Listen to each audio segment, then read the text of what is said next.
cómo asociamos diferentes materiales para poder anatomizarlos, cómo entendemos sus propiedades para tratar de llevar estos dispositivos del fracaso al éxito. Pero ¿son la única opción que tenemos para dientes dentales?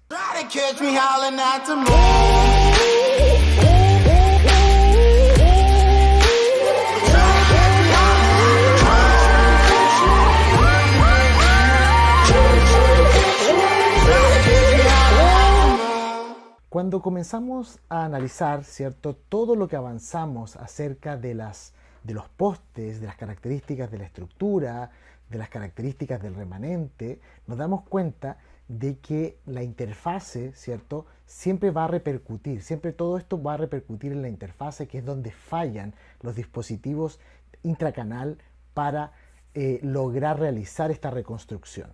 Entonces nos vamos dando cuenta de que hay un factor que es transversal para cualquier dispositivo que nosotros destinemos a utilizar dentro del conducto, como son los postes anatómicos o los postes, por ejemplo, CAD/CAM. ¿Y cuál es este factor transversal? Es la cementación. La cementación que depende de la fotoactivación para que se genere la polimerización de este material.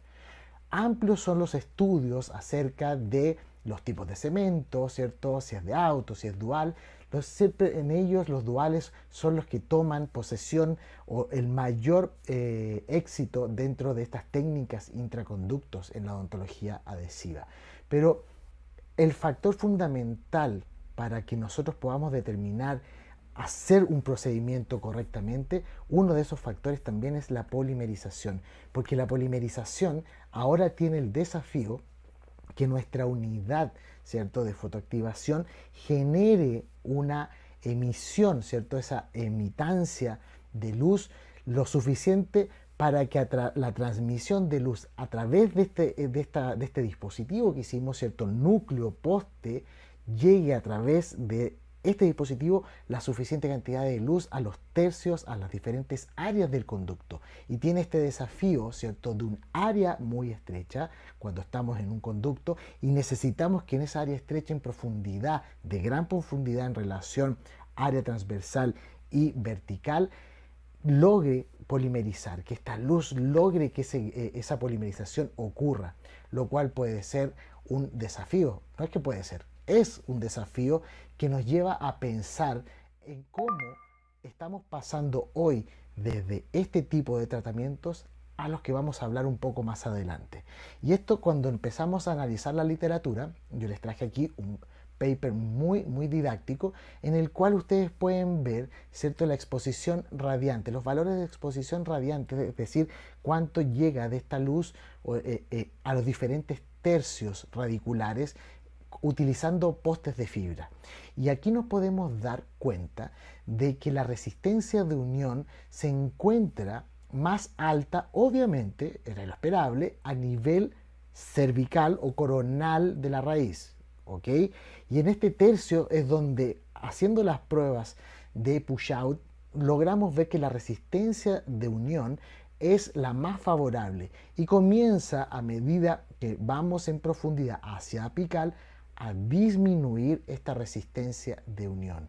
Cuando vemos el grado de conversión de monómero a polímero en porcentaje, también hay una disminución en ese grado de conversión. Y obviamente, ¿por qué? Porque al no tener, ¿cierto?, esta exposición radiante óptima, nosotros no logramos tener una buena conversión y por lo tanto ya en parte del nivel del tercio medio y apical hay una gran cantidad de cemento, ¿cierto?, y sistema adhesivo que tiene monómeros libres, no polimerizados, que no están cumpliendo ninguna función, que no están cumpliendo esa función que le da la estabilidad tanto inmediata como en el tiempo, pero ellos permanecen un tiempo, ¿no es verdad? Y algunos logran mantener mucha estabilidad cuando están las condiciones y cuando lo hacemos correctamente.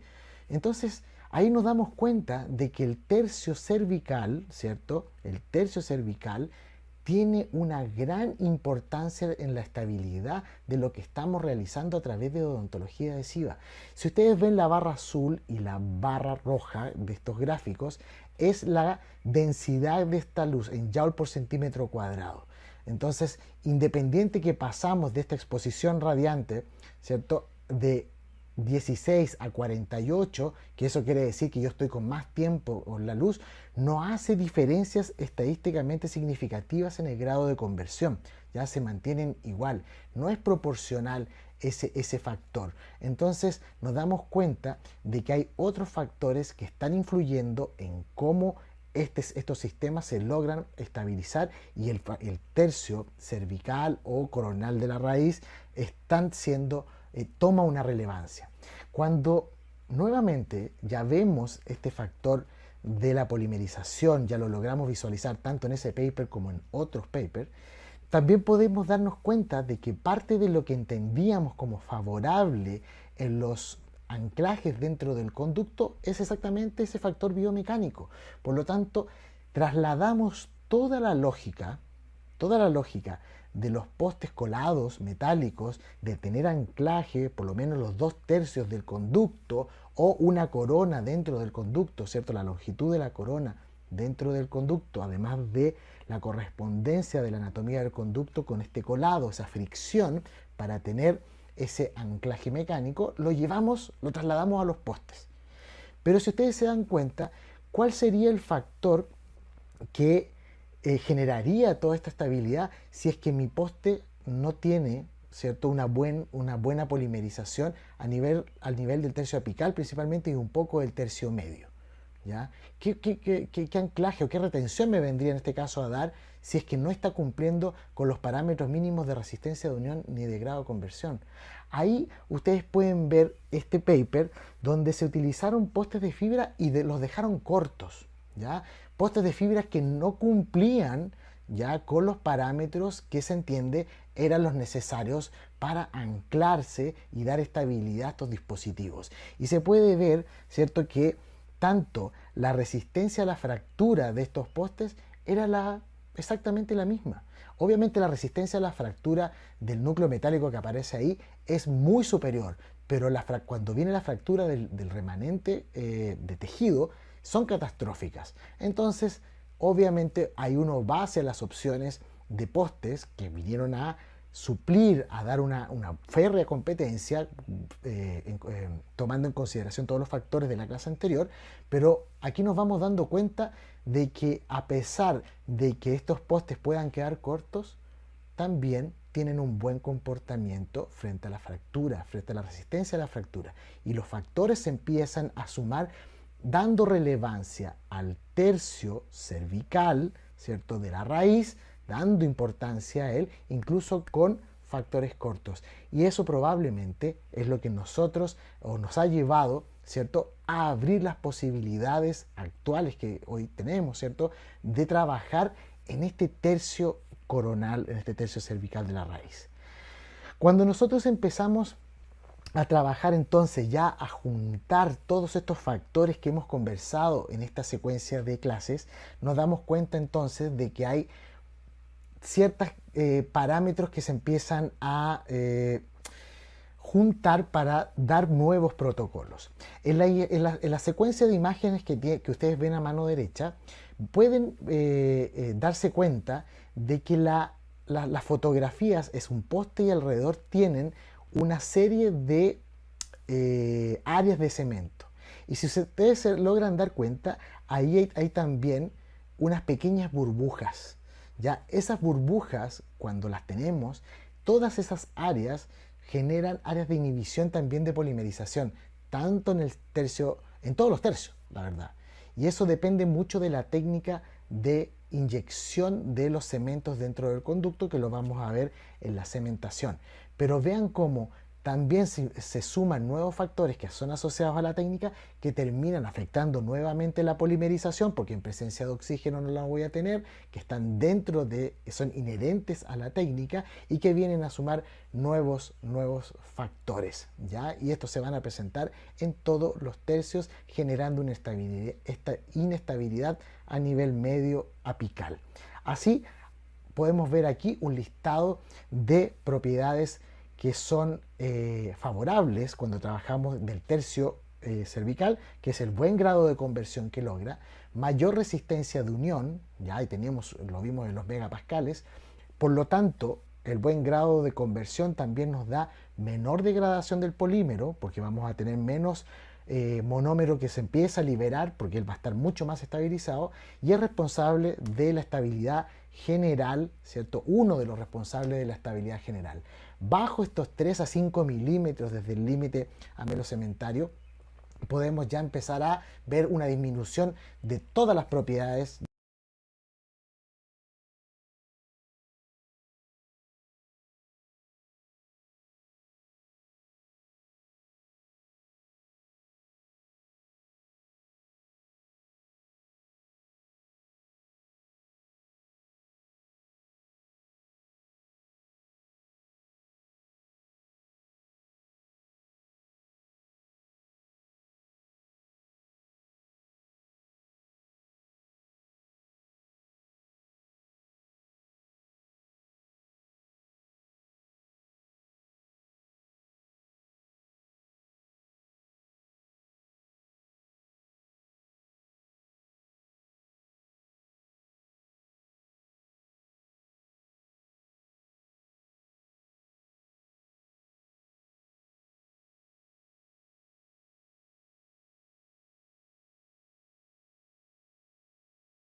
Ya las propiedades mecánicas no son buenas, el grado de conversión no es el suficiente, por lo tanto esos monómeros se van a liberar, no le dan estabilidad a todo este conjunto que hemos creado para anclarnos al conducto, para generar adhesión, se comienza a perder y deja de tener relevancia.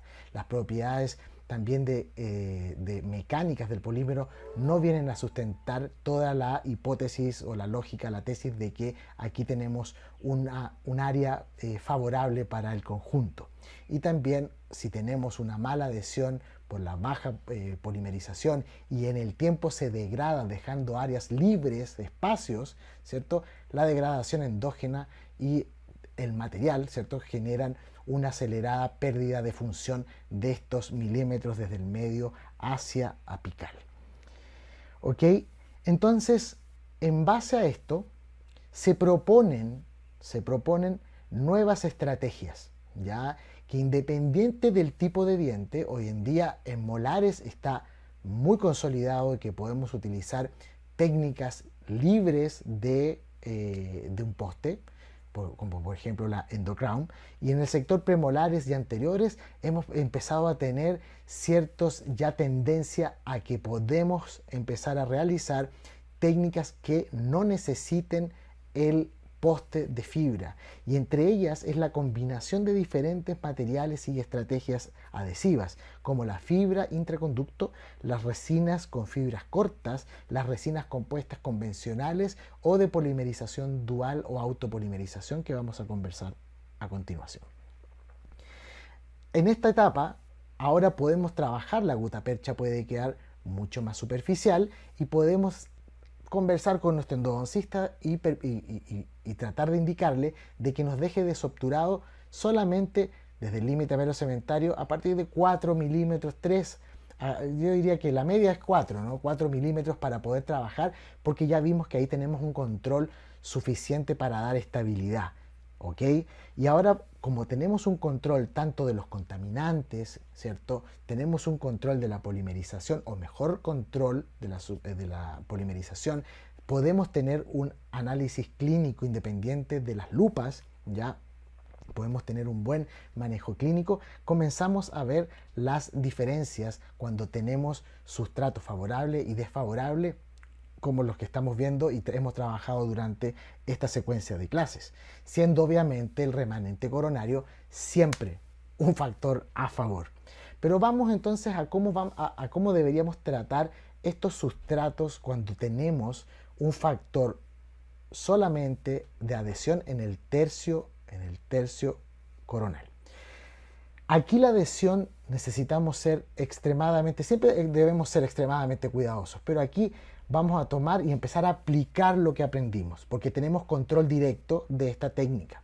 Vamos a hacer un grabado de esmalte, si es que existe esmalte en el remanente coronario, y luego en dentina vamos a aplicar EDTA.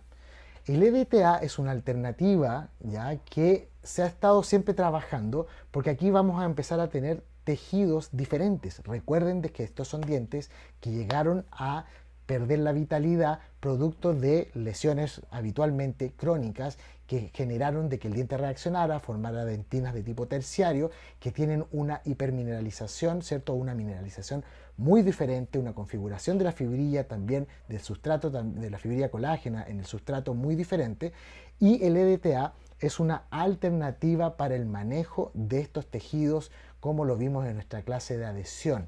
Entonces es un factor que pudiera colaborarnos a manejar cuando tenemos esta dentina de color marrón muy firme que vemos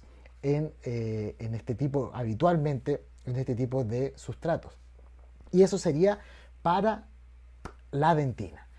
Luego de eso, cuando ya tenemos acondicionado mejor nuestro remanente queda en las condiciones óptimas, como ya lo hemos aprendido para otras técnicas, lavamos por el tiempo que corresponde y hacemos nuestra aplicación de sistema adhesivo. Aquí vamos a encontrar diferentes tipos de dispositivos, ¿cierto? Como el que ustedes están viendo acá, que es para llevar o lograr que la irradianza sea lo más correcta posible, la mejor posible, porque la polimerización en este tipo de sustrato tan profundo, ¿cierto? Como una clase 1 muy profundo, no necesitamos que sea la óptima. Un buen grado de conversión ya es lo importante. Si usted no logra llegar con estas puntas, también podemos utilizar la mayor aproximación posible, mejorando los diferentes ángulos para generar la polimerización del sistema adhesivo, ¿cierto? Que usted va a utilizar,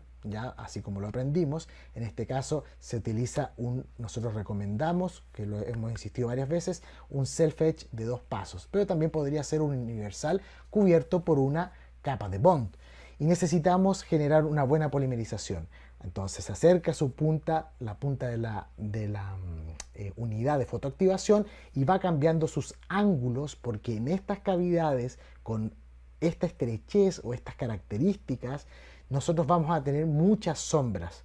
Por lo tanto, tenemos que estar generando mucha polimerización en diferentes ángulos. Si tenemos un dispositivo como el que aparece en la imagen, espectacular, hay que utilizarlo, pero recuerden, cuando polimerizan dentro del conducto, luego tienen que ir alejándose, saliendo del conducto para ir generando la polimerización del perímetro y terminar sin esa punta para todo el perímetro de la preparación. Todo depende, ¿cierto?, de las características del sustrato que ustedes tienen. Aquí, nuevamente, tenemos que volver al factor de configuración, al factor C, porque sabemos que es una cavidad muy desfavorable si nosotros aplicáramos polímeros sin un manejo o un control de la contracción. La contracción inherente a todos los polímeros que vienen ahora debe ser manejada, y ustedes necesitan tomar en consideración el factor C para trabajar en las estrategias que vamos a ver de aquí en adelante. La aplicación, ¿cierto?, de la primera estrategia, tenemos que ver que podemos aplicar una capa de flow. Una capa de flow que debe también humectar de forma muy fina sobre ese sistema adhesivo para generar un área de sellado y protección hidrófoba y evitar toda permeabilidad. Esa capa de flow podemos fotoactivarla y esperar aproximadamente 5 minutos. Existen los papers donde, si nosotros utilizamos, por ejemplo, una flow bullfill bajo las características de la técnica descrita para bullfill, es decir, con espesores sobre o en torno a los 4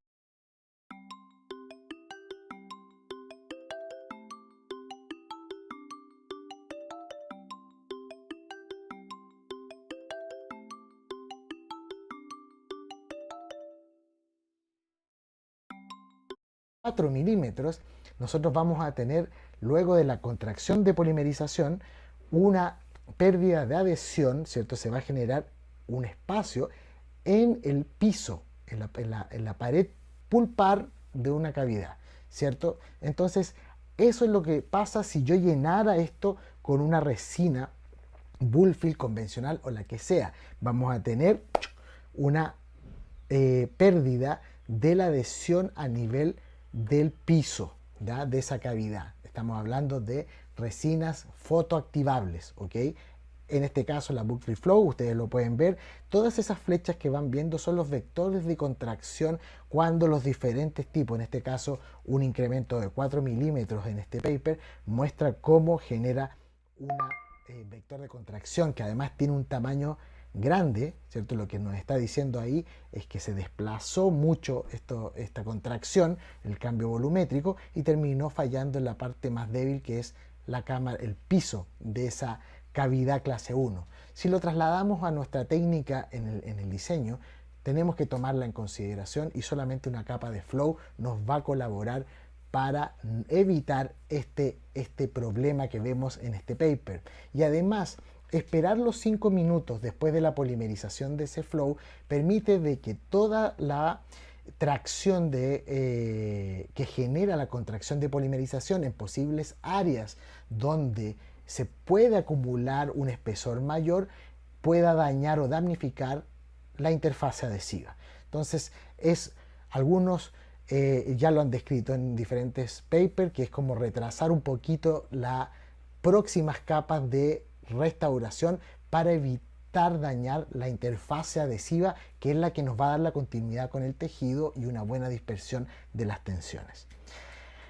Una vez que nosotros aplicamos, aquí podemos ver más paper, por ejemplo, el mismo, otros materiales Bullfield aplicados, pero ya con 2 milímetros, siguen generando esta pérdida de adhesión en diferentes paredes, haciendo competir incluso en materiales de las mismas empresas, Bullfield Flow y Bullfield de viscosidad convencional, generan estos problemas. Entonces, la idea es poder utilizar la tecnología, ¿cierto?, de una buena, de menor contracción y un buen grado de conversión a favor nuestro. Por el momento, la recomendación que estamos haciendo es seguir manejando bajos espesores de incremento con esta nueva tecnología para obtener esas buenas características. Entonces, aquí, al momento de poner, ¿cierto?, esta capa de flow, esperamos para evitar estos problemas y luego podemos comenzar a estratificar, ya sea con resinas Bullfield, pero estratificando, o una resina convencional de restauración que nos permita ir manejando estas contracciones. Y esto ya ha ido siendo demostrado en diferentes papers, como en los del profesor Pascal Magnier, ¿cierto?, que ya hace estas reconstrucciones y ve luego cómo es la resistencia adhesiva y también a la fractura, viendo de que son mucho más favorables y reparables que la utilización de postes dentro del conducto. Entonces, las recomendaciones de esta técnica no son muy familiares porque son materiales que ya manejamos, y aquí estamos aplicando lo que entendimos y lo que aprendimos en las clases de adhesión. Otra propuesta es la aplicación, por ejemplo, de resinas flow con fibras cortas. Existen resinas compuestas, aquí ustedes tienen dos imágenes que tomamos de estas resinas, la Everex Flow y la Everex Posterior, donde estas fibras cortas cumplen una función de ayudar a dispersar las tensiones de contracción en el momento de la contracción, pero además cuando hay estrés, ¿cierto?, biomecánico, y pudiera haber una falla intrínseca, estas fisuras que se pudieran formar tienen una dispersión de su camino, por lo tanto también ayuda a dar una resistencia a las cargas mecánicas que se han ido tomando el gusto, ¿cierto?, de la técnica de los profesionales debido a esta capacidad que ellas tienen.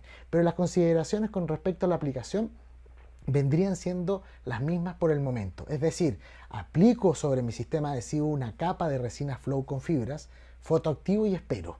Ya espero esa polimerización que ya viene luego, ¿cierto?, esa post-polimerización que ocurre en estos materiales para evitar dañar o damnificar esa capa híbrida, esa interfaz adhesiva que hemos logrado en este tercio de la raíz, ¿cierto?, en este tercio más coronal de nuestra raíz. Lo que sigue nuevamente va asociado a estos materiales en base a fibras, que es el Everex Posterior, que tiene una capacidad también diferente, tiene reológicamente, ella es más viscosa, ¿cierto? Y nos permite, pero el manejo es bastante amable. Vamos a ver aquí cómo es el dispositivo más adelante, el dispositivo de aplicación. Denme un segundo.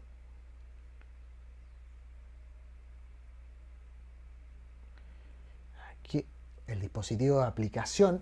¿Por qué? Porque me permite, una vez que yo aplico, poder modelar dentro del conducto para dejar una especie de U, ¿ya?, que va a acompañar la anatomía de ese conducto y un espacio central. Eso es sumamente fácil de realizar con esta resina Everex Posterior, buscando siempre evitar confrontar en un solo bloque incrementos de material o de material polimérico de fotoactivación. Cuando nosotros terminamos de hacer esto, ellos deben ser protegidos con una capa de flow o una capa de resina compuesta periférica, ya que estas resinas con fibras, como ustedes pueden ver en la que tienen a mano derecha, estas fibras comienzan a salir y pudieran generar un talón de Aquiles en la estabilidad. Por lo tanto, hay que cubrirlas con una resina convencional. Y así terminamos nuestra reconstrucción de núcleo. Parte de las propuestas que comienzan, ¿cierto?, a aparecer para tratar de proteger nuestra interfaz adhesiva en tratamientos como esto, es la utilización de resinas flow duales, ya que son resinas flow que también tienen una baja contracción, ¿ok? Tienen una baja contracción y Y esto se da de la siguiente manera.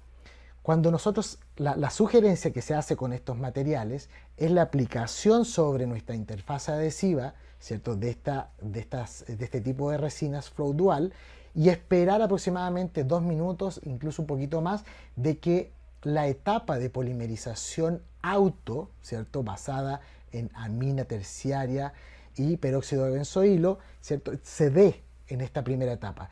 Y los vectores de polimerización que existen en los materiales cuando están en polimerización de auto es hacia las paredes. En este caso hacia la pared pulpar. Por lo tanto, no generaría una tracción de la interfaz adhesiva como vimos en las imágenes de los otros papers, y con los otros materiales. Por lo tanto, el hecho de dejar que esta polimerización auto ocurra inicialmente nos va a permitir proteger buscando la misma lógica de protección para luego finalizar, ¿cierto?, con una fotoactivación y luego seguir estratificando o incluso, como ellos también sugieren, poder generar una reconstrucción con el mismo material, porque algunos se proponen también como un core, ¿ya? Como un material core. Además, cabe resaltar que parte de estos materiales, como por ejemplo que ustedes tienen ahí, Predicta y Activa, le adicionaron capacidades o propiedades bioactivas, liberación de minerales, etcétera, que vienen a entrar en esta línea de materiales bioactivos que buscan ser más compatibles o dar nuevas propiedades para la remineralización de los tejidos y también la capacidad que tienen de lidiar con el entorno, los desafíos del medio bucal.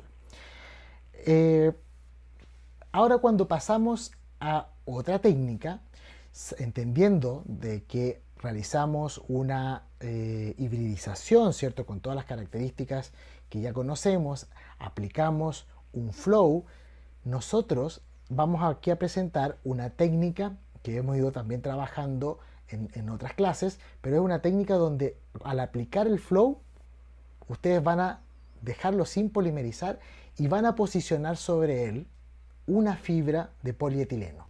Las fibras de polietileno que existen hoy en el mercado, ¿cierto? Ribond, Structure de Kerr, Ribond también es una de las más conocidas, son propuestas de fibras de polietileno largas, tejidas, tratadas, para poder, silanizadas, para poder lidiar con la distribución de tensiones. ¿Okay? Entonces, ¿qué es lo que se está buscando? Proteger siempre la interfaz adhesiva de este tercio para lograr la estabilidad, la mejor adhesión de lo que estamos realizando para generar un núcleo que le dé función a la futura restauración. Entonces, estas fibras son, como ven en la imagen, humectadas primero en un bond que no puede tener solvente. La idea es que sea un bond no solvatado, sin carga. Entonces ustedes lo humectan y lo llevan y lo posicionan sobre el sustrato, sobre este sustrato que va ya a estar preparado con un flow que no lo han polimerizado. ¿Ok?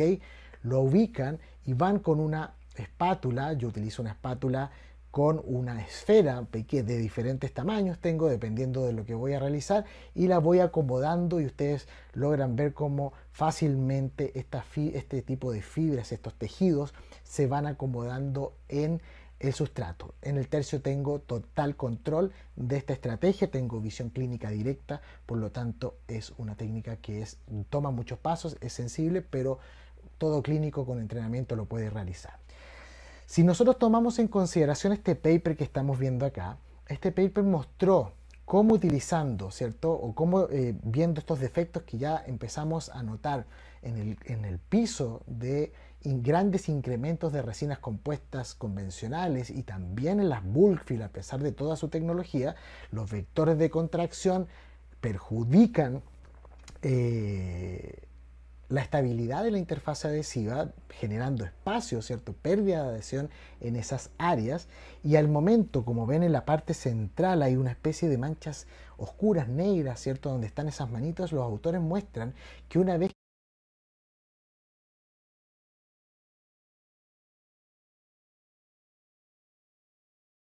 que ellos ponen estas fibras, ¿cierto? Como estamos describiendo en esta técnica, al momento de la contracción,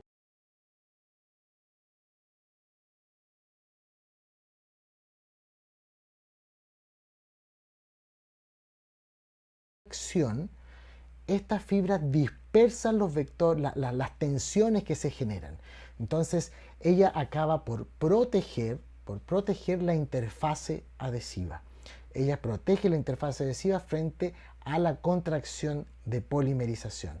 Pero siempre que nosotros estamos realizando la técnica, lo que sugerimos es aplicas el flow, posicionas la fibra, polimerizas y también espera el tiempo de que esta polimerización continúe, ya para estabilizar, ya que ahí hay una capa de flow con fibra, vamos a generar una buena polimerización, se va a estabilizar y lo que venga después de incrementos, si bien la fibra, el tejido, ¿cierto?, va a estar dispersando y va a estar protegiendo la interfaz adhesiva, retrasar un poco los incrementos es un factor adicional para resguardar la integridad de nuestra interfaz adhesiva. Aquí podemos ver como esquemáticamente, ahí tenemos la fibra ya humectada con ese bond sin solvente, se posiciona sobre el sustrato. Aquí ustedes tienen unas imágenes dentro del conducto, que es una especie de U. Hay diferentes estrategias que se pueden realizar, pero ya la dejan dentro del conducto y luego que esperan los 5 minutos de la polimerización pueden empezar a hacer los incrementos. Y aquí, por ejemplo, se pueden utilizar, esta es la resina Everex posterior, ya pueden complementar la parte más profunda si es más estrecho con una Everex Flow con incrementos pequeños para luego llegar y reconstruir en forma de U con este material también con fibras las diferentes capas buscando generar la menor cantidad de tensiones en la interfase. Luego generan su núcleo y, como les había dicho anteriormente, ella debe ser protegida con una resina compuesta convencional. Aquí ustedes pueden ver muñón terminado, reconstruido bajo esa misma lógica de tratamiento y apto para dar estabilidad a una restauración, en este caso una corona final. Try to catch me howling at the moon.